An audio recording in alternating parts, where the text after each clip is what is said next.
We're busting the gloom here. Everyone is so sure that employment is going down, that oil's going up. How would you like a stock that I think is both a play on unemployment? In other words, that I'm not that worried in this particular situation if we get more unemployment, and on happier days because I believe that lower oil prices, not just over the last $20, but more are coming.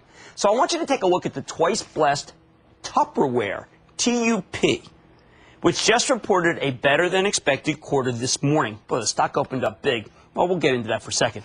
I think it's exactly the one that fits this moment. It may be the lone company I follow that makes more money off of the recession and cheaper oil at the same time than any other one.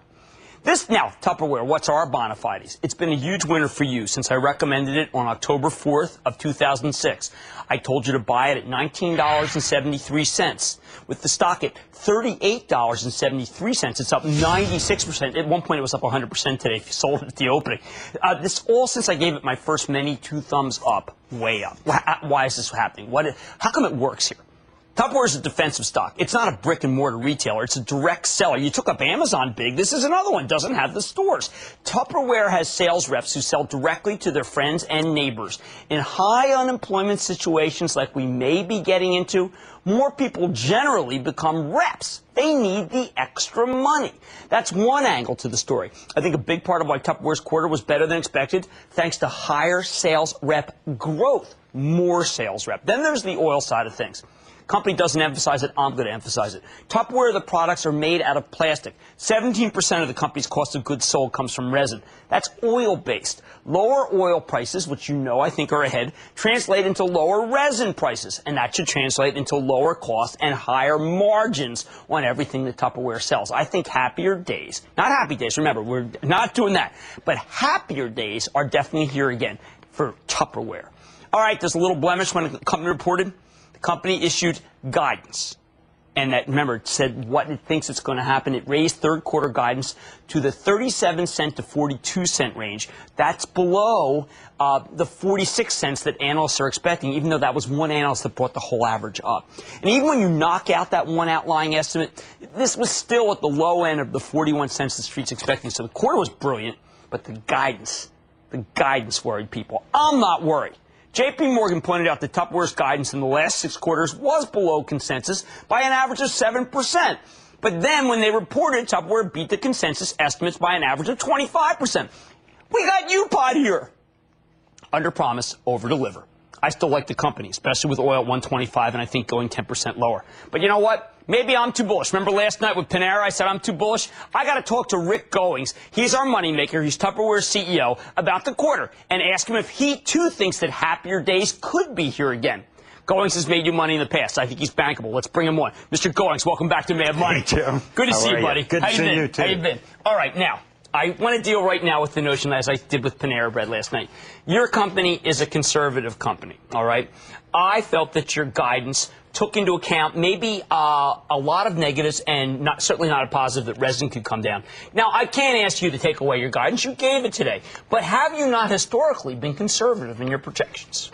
Yeah, I think we've been conservative, Jim, because we do about 85% of our business outside the U.S. There's a lot of stuff going on out there. We don't want to disappoint out there, so it isn't so much an attitude of being conservative as we're a culture that we make our numbers. We say we're going to do it, and we're going to do it. We've built in that resin prices weren't going to go down. See, that's what I like. You build in that they're going to go higher. You build in they're going to go higher. And say, hey, we can still win. By the way, if we were a 12-cylinder engine, we're still hitting on only 7 cylinders, and we had a good quarter. Okay, now, in your conference call today, you talked about how there are misconceptions of your company. I'm going to give you a chance to bust the main one. People do not think of you as anything other than Tupperware, okay? Yeah. But you said, look, number one, we have successfully transitioned Tupperware from the durables direct selling company, the old Tupperware company, the global portfolio of direct selling companies. Tell our viewers why you're more than just, well, I'm sorry to display it, but that you're more than just this. Yeah, and by the way, this is good, and we've recast that whole business, our core business. We're largely finished with this, but, you know, somebody has asked me, well, give us an interesting kind of an example. Look at News Corp, for example. What do? Communications.